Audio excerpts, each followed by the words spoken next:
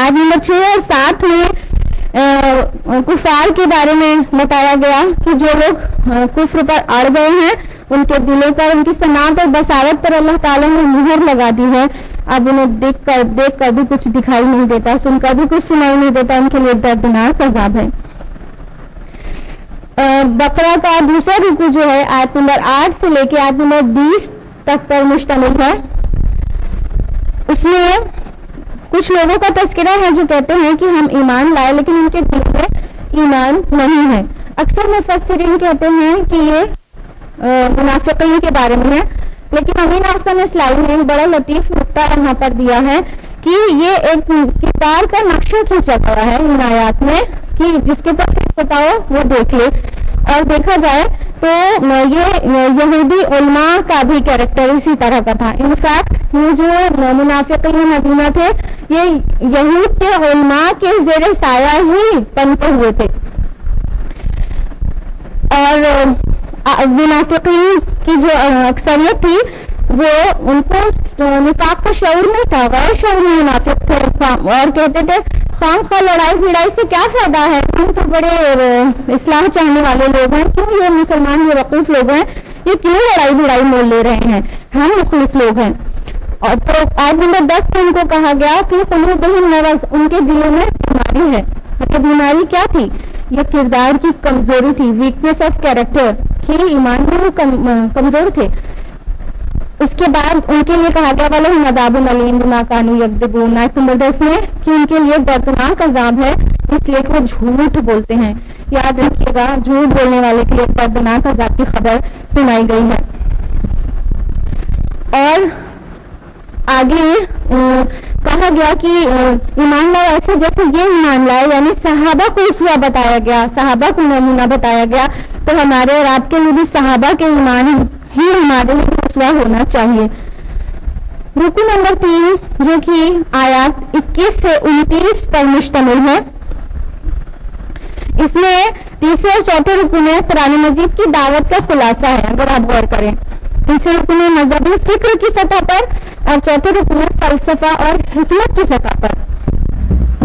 تو اسٹارٹنگ میں ہی یا الناس اعبدوا ربکم الذی خلقکم والذین من قبلکم لعلکم تتقون, آیت نمبر 21 میں توحید کی ڈیمانڈ آ گئی کہ اے لوگوں اپنے رب کی عبادت کرو جس نے تم کو اور تم سے پہلے کے لوگوں کو پیدا کیا تاکہ تم بچ جاؤ. آیت نمبر 23 میں کہا گیا کہ اگر تم کو اس بات میں شک ہے کہ جو ہم نے تم اپنے بندے پر نازل کیا ہے ہماری جانب سے ہے تو ایک ہی سورہ بنا لاؤ اس جیسی اگر تم سچے ہو. تو اس طرح رسالت کے لیے ڈیمانڈ ہے کہ رسالت پر ایمان لاؤ, ہمارے بندے پر جو کچھ ہم نے نازل کیا ہے وہ رسول ہے. اور آیت نمبر 24 میں ہے کہ ڈرو اس آگ سے جس کا ایندھن انسان اور پتھر ہے. تو گویا آخرت پر ایمان کی ڈیمانڈ ہے, یعنی ایمانیات ثلاثہ مکمل ہوا ان آیات میں.